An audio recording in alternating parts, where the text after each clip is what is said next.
어려운 뉴스는 쉽게, 복잡한 세상 소식은 간단하게 전해드리는 이슈펀치 시간입니다. 네, 오늘은 김종수 기자와 은예솔 아나운서가 전해드립니다. 어지럽게 쏟아진 하루의 뉴스. 하나로 엮어 톱파보는 한밤의 뉴스풀이 이슈펀치입니다. 오늘은 청문회에서 세금 문제와 안 풀리는 남북관계, 북미관계로 저희 코너 이름처럼 서로 펀치가 오갔던 날인데요. 어떤 공방이 벌어졌는지 지금 함께 살펴보시죠.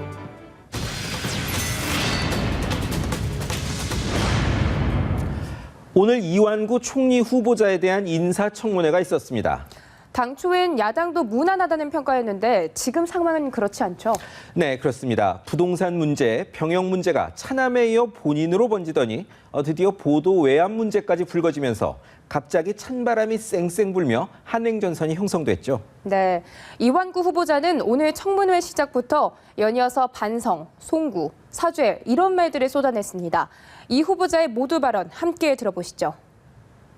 저는 그동안 청문회를 준비하는 과정에서 제 자신이 왜소하고 문제점이 많은 모습을 보면서 새삼 놀랐습니다.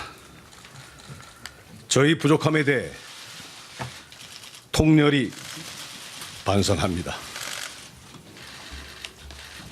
총리 지명을 받고 청문회에 서기까지 부모, 형제, 자식, 처가, 사돈을 비롯한 수많은 지인들에게 본의 아니게 걱정을 끼쳐 대단히 괴로웠습니다. 그러나 무엇보다 가슴 아팠던 것은 국민 여러분께 크나큰 심려와 적지 않은 실망을 드렸다는 점입니다. 이번 청문회를 준비하면서 제가 크게 깨달은 것은 적법 여부보다는 국민의 마음, 국민의 눈높이, 국민의 입장에서 모든 것을 살펴야 한다는 점입니다. 그러한 측면에서 저희 부족함을 통감하며 이유 여하를 막론하고 국민 여러분께 송구스럽다는 말씀을 드립니다. 특히 청문회 준비 과정에서 본의 아니게 언론인들의 마음을 상하게 한 것에 대해서도 깊이 사죄의 말씀을 올립니다. 평소 생각과 사실을 더하지도 덜하지도 않고 있는 그대로 말씀을 올리겠습니다.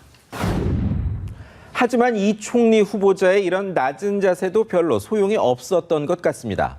지명 초기엔 같은 국회의원으로서 조금 살살하지 않겠냐는 관측도 있었는데 총리로 부적절하다는 말을 곳곳에서 해온 야당 의원들이 파상 공세를 펼쳤습니다.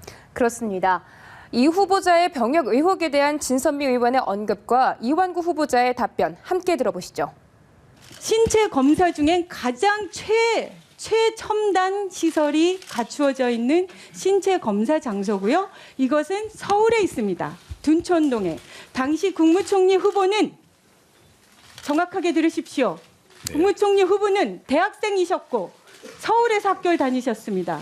그래서 서울에 주소가 있었기 때문에 첫 번째 신검에는 가장 첨단 시설에서 제대로 엑스레이를 통해서 검사를 받아서 정상으로 나오신 겁니다. 40년 된 일이기 때문에 제가 기억을 일일이 못하겠습니다만 분명한 것은 제 다리에 문제가 있어서 60이 되는 그 나이까지도 같은 부위에 엑스레이를 찍어가지고 고생하고 있는 이 입장을 이해해 주시길 부탁을 올리겠습니다. 네, 오래전 자료들이 잘 보존돼 있는 것 같습니다. 은예솔 아나운서. 네. 이 건 말고도 야당의 공세와 여당의 엄호가 아주 불꽃을 튀겼죠? 네, 그렇습니다. 이 후보자가 특정 언론사의 패널을 교체하고 기자 인사에 압력을 행사했다는 의혹과 관련해 야당에선 이 파일을 직접 틀자고 했는데 여당에선 오히려 비밀 녹취가 언론의 취재 윤리 위반이라고 맞섰습니다. 물론 야당이 파일을 추가로 공개해서 쟁점이 점점 커지고 있습니다. 과연 청문회 결과가 어떻게 될지 정말 궁금합니다. 청문회는 내일도 이어집니다.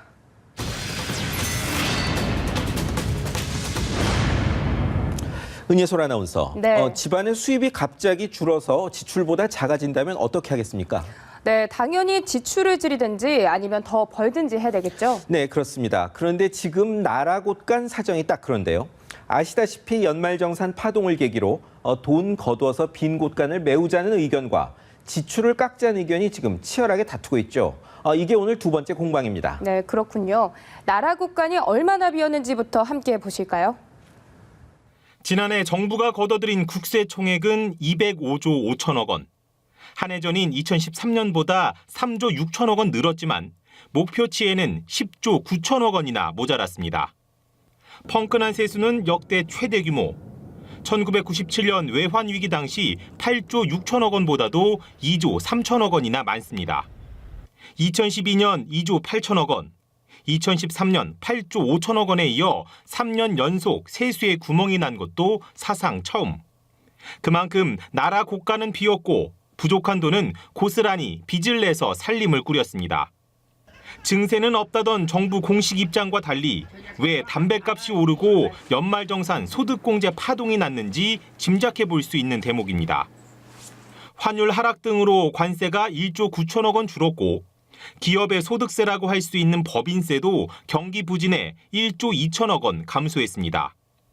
반면 근로소득세와 종합소득세 수입은 각각 3조 4천억 원, 6천억 원 늘었습니다. 월급쟁이들의 유리지갑을 털어 기업이 덜 낸 세금을 메운 셈입니다. 김 기자, 네. 좀 심각한 것 같은데요. 제 생각에는 돈 많은 곳이나 그간 세금을 많이 감면받은 곳, 또 제대로 안 냈던 곳에서 세금을 더 거둔다면 우리 경제 규모로 봤을 때 감당 불가능한 상황은 아닌 것 같은데 제가 잘못 알고 있는 건가요? 아니요, 잘 보셨습니다. 하지만 공짜 점심이 없다는 건 누구나 알면서도 점심값 내라고 하면 다들 싫어하죠. 조금 전 영상에서 본 것처럼 논란의 중심은 법인세 같은 기업의 세부담인데요. 지금 뒤에 보시는 것처럼 마침 오늘 재벌 총수들의 모임인 전국경제인연합회 전경련이 새 회장을 뽑기 위한 총회가 있었는데요. 이 자리에서 지금 보시는 허창수 회장이 또 한 번 그런 이야기를 했죠. 법인세 인하가 세계적 추세라고요. 네. 재계뿐만 아니라 정치권에서도 논란이 큰데요. 박근혜 대통령이 이 문제에 대해서도 입장을 밝혔죠. 네, 그렇습니다. 잠깐 들어보실까요? 과연 국민에게 부담을 더 주기 전에 우리가 할 도리를 다 했느냐, 이것을 우리는 항상 심각하게 생각을 해봐야 됩니다. 다시 한번 강조하지만 정부, 국회, 여야 모두가 경제 활성화를 위해서 우리가 최선을 다하자. 그거는 경제 활성화를 통해서 일자리를. 경제를 살려서 자연스럽게 세금이 더 거치게 하자는 뜻인데요. 그런데 증세 문제에 대해서 그저께 새정치민주연합 대표로 선출된 문재인 의원도 한마디가 있었죠. 그렇습니다. 문재인 대표가 직장인들과 만난 자리에서 한 말도 함께 들어보시죠. 저는 어제 이 박근혜 대통령이 청와대 수석보좌관 회의에서 하신 말씀 듣고 정말 참 충격을 받았습니다. 국민들에 대한 배신이다. 맞는 말씀이죠.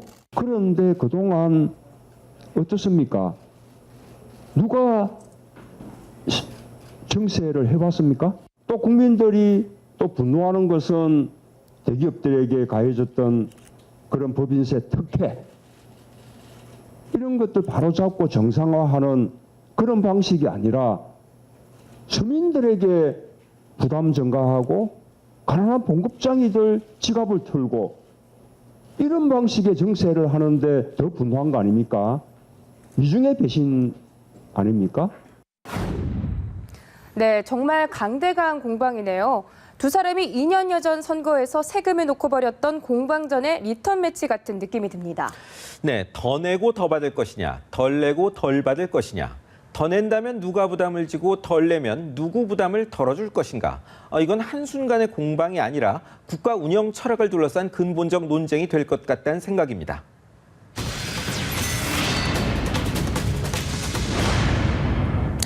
모처럼 맞을 것 같았는데 참 안 맞습니다. 우리와 북한, 미국과 북한을 놓고 하는 이야기입니다. 그렇습니다. 곧 대화석상에 앉을 것 같았던 미국과 북한. 북한이 여기서 전하기 힘든 비속어급 비난을 퍼붓더니 오늘은 미국이 한마디를 했죠. 네, 한마디로 이런저런 소리로 비핵화란 골대를 옮기지 말라는 게 미국의 일침인데요. 준비된 영상 보시죠. 최근 미국과 북한은 탐색적 대화를 모색하는 듯했습니다. 성김 미 국무부 대북정책특별대표와 김계관 북한 외무성 제1부상의 지난달 제3국 회동 가능성도 제기됐으나 결국 무산됐고 그 과정에서 책임 공방이 펼쳐지기도 했습니다. 그래서인지 미국이 진정성 있는 비핵화 조치를 다시 전면에 내세우는 분위기입니다. 벤 로즈 백악관 국가안보부 보좌관은 워싱턴 DC 외신기자클럽에서 한 기자간담회에서 단순히 만나기 위한 대화는 하지 않을 것이라고 재확인했습니다. 그러면서 과거 비핵화 합의를 이행하지 않는 대화는 꼴대를 옮기는 일이라고 말하기도 했습니다. 즉, 비핵화가 대화의 목표임을 분명히 한 겁니다. There has to be a recognition from North Korea that it has made commitments in the past to denuclearize, and they can't move the goalposts and expect to get back into a talk. So. 육자회담이라는 기존의 대화 틀이 진전되기 위해서는 북한이 보다 더 진전된 신호를 보내야 한다는 겁니다. 지난 8일 북한이 단거리 미사일을 발사한 점도 미국을 자극하는 대목입니다. 하지만 북한은 우리 측과 미국을 비난하는 것만으로는 안 되겠는지 연일 군사력 시비를 하고 있지 않습니까? 네, 그렇습니다. 얼마 전에는 김정은 제1위원장이 공군 부대를 찾으며 공군력 강화를 내비치더니 요즘은 해군 부대에서 신병기를 개발했다는 소식을 전하고 있습니다. 한번 보시죠. 북한이 함대함 미사일을 시험 발사했다며 공개한 사진입니다. 스텔스 형태를 가진 신형 함정도 처음 모습을 드러냈습니다. 신형 함정은 200~300톤급의 해삼급으로 시속 50노트, 약 90km의 고속으로 항해할 수 있을 것으로 관측됩니다. 또 신형 대함 미사일 4기와 근접 방공기관포 등을 탑재한 것으로 추정됩니다. 우리 군의 윤영하급 미사일 고속함 속력이 시속 41노트, 약 76km인 점을 감안하면 기동성에서 앞서 있다고 볼 수 있습니다. 북한이 신형 함정을 이용해 기습적으로 미사일을 발사한 뒤 우리 해군을 따돌리고 신속하게 도주할 가능성을 배제할 수 없습니다. 북한은 또 파도 관통형 고속 침투정도 건조하고 있습니다. 기관포와 어뢰가 장착된 이 침투정은 최대 시속이 90km에 달하는 것으로 파악됩니다. 스텔스 기능까지 갖춰 은밀하게 우리 함정에 다가가 어뢰 공격을 가하거나 해안의 침투 요원들을 상륙시킬 수 있습니다. 북한 김정은 제1위원장이 올해를 해군 무력 강화의 해로 강조한 가운데 새로운 해상 전력들이 잇따라 만들어지고 있는 겁니다. 대화를 하자고는 하는데 참 안 맞습니다. 그런데 직접적 대화 문제뿐 아니라 국제 외교 무대에서도 이런 모습이 이어지고 있죠. 그렇습니다. 아시다시피 올해가 2차 대전 종전 70주년이죠. 특히 최대 전장이었던 러시아 입장에선 5월이 나치 독일에게 승전한 지 70년이 되는 해인데요. 이때 각국 정상을 초청했는데 북한이 긍정적 입장인 것으로 전해졌지만 우리 쪽에선 별로 탐탁치 않은 모습입니다. 6일째 통일부 장관 언급 한번 들어보시겠습니다. 뭐 최근에 그 우크라이나 사태로 인해서 러시아에 대한 그 서방권의 그 제재가 이루어지고 있는 상황이기 때문에 아마도 저는 그 부분이 가장 그 중요하게 고려되어야 될 그런 부분이 아닌가. 거기에 대해서 토론하고 있지 않습니다. 현재까지로선 모스크바에서 정상 간 만남이 힘들 것 같다는 느낌이네요. 그렇습니다. 하여튼 분단의 직접적 원인이었던 2차 대전이 끝난 게 벌써 70년 전입니다. 거기다 분단 원인 중 하나였던 소련은 무너졌고 전쟁을 일으킨 죄로 분단된 독일은 20년도 더 전에 통일됐는데요. 우리는 전범 일본을 대신해 갈라진 것도 부족해 아직 대화 틀도 못 잡고 있으니 참 안타까울 따름입니다.